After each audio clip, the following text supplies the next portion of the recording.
Hello, I'm Brenda Loosemore, and for those of you who remember, yes, I've done some other presentations for the Aging Well Festival, so I'm very pleased to be here again today.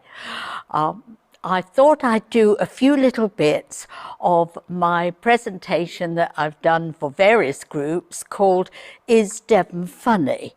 Well, I've decided it probably isn't very funny, but it started really because a lady in Totnes rang me and said, "Oh, I understand you do talks." And I said, "Yes." She said, "Well, what do you do?" So I gave her the list of about 10, and she said, "Oh, no, I don't want any of those." So I said, "Oh, well, what would you like?" And she said, "Well, I'd like something about Devon, but it's got to be funny." So I said, "Oh, no problem." So I put the phone down and thought, oh my goodness, where do I start?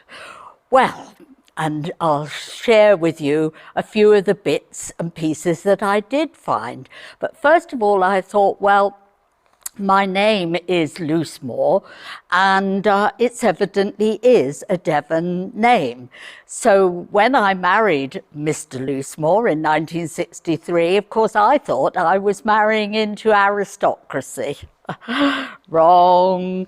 I'm afraid Loosemore means pig field. So there you go. I wondered why he always listened to the Archers every night. Now I know, you see, I think he was a frustrated farmer. Evidently it all started, somebody did a family tree which took us right back to 1200 and something, and it all began in Bishop's Nympton.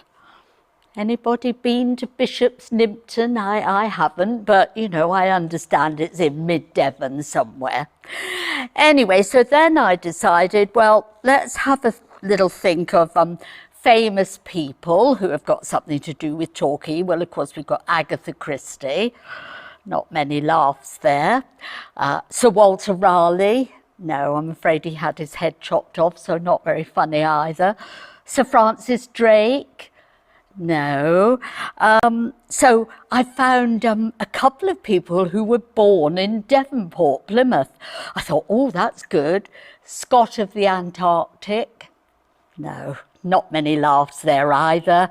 And my favourite, Guy Burgess, the spy, born in Devonport.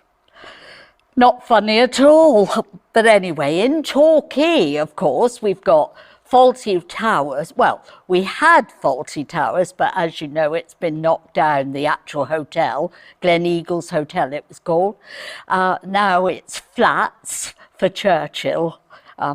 We went to look round them actually and got a £20 Marks and Spencer's voucher for our planes.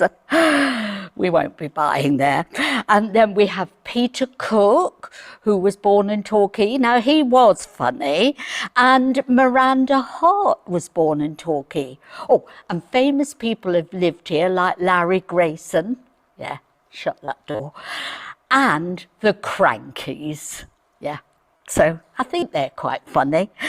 Anyway, so then I thought, well, the only really funny person that was from Devon, and he actually came from Widdicombe, and those of you of a certain age will remember the wag from Widdicombe, Tony Beard. Oh, such a lovely man. And he had a radio programme. He was on every Sunday, and he was a delight.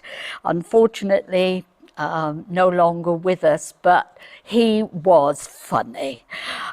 So then I discovered something called the Devonshire Alphabet.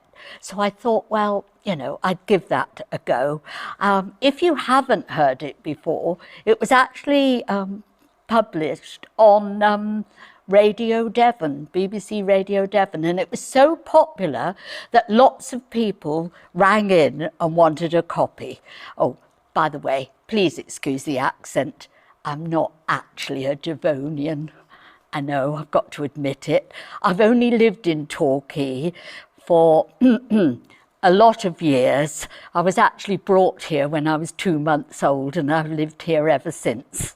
We won't say how many years that is.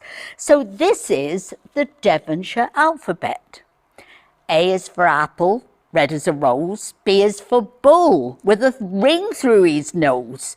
C is for cow, won't do he no harm. D is for dumpling, down on the farm.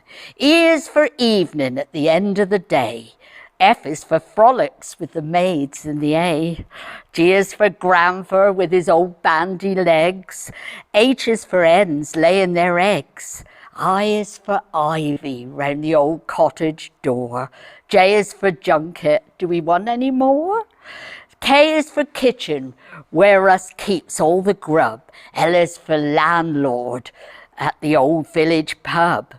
M is for moon, well, the old harvest sort. N is for nothing that doesn't cost us naught. O is for osses worried by flies. P is for pigs lying down in their sties. Q is for quaint, a west country view. R is for roses all covered in dew. S is for scrumpy, the Devon man's liquor. T is for tractor, does the job so much quicker. U is for useless, that's what they call George. V is for varmer, the head chap in charge. W's for Widdicombe, down on the moor. X is for something, but I don't know what for. Y is for yokel, a chap on the land. Z is for summer, when the countryside's grand. Well, then I found a book actually called Devonshire Jokes and Stories. Now, I could only find two that I, quite liked, and they both featured lanterns. So it shows that they're really quite old-fashioned. "Where be Gwen with the lantern, John?" asked the farmer of a young labourer hurrying down the lane. "I'm going courting, master." "Well, what do we want a lantern for?" "Well, to see what I be doing, master." "Oh, tut, man, I never took a lantern when I went a-courting."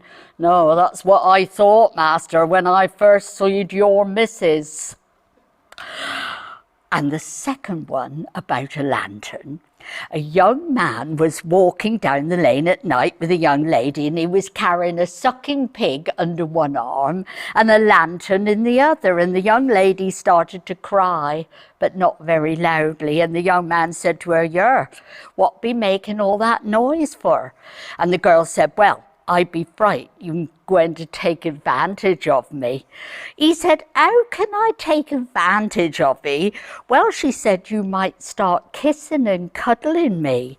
He said, "Don't be daft. How can I be kissing and cuddling you with a sucking pig under one arm and a lantern in the other?"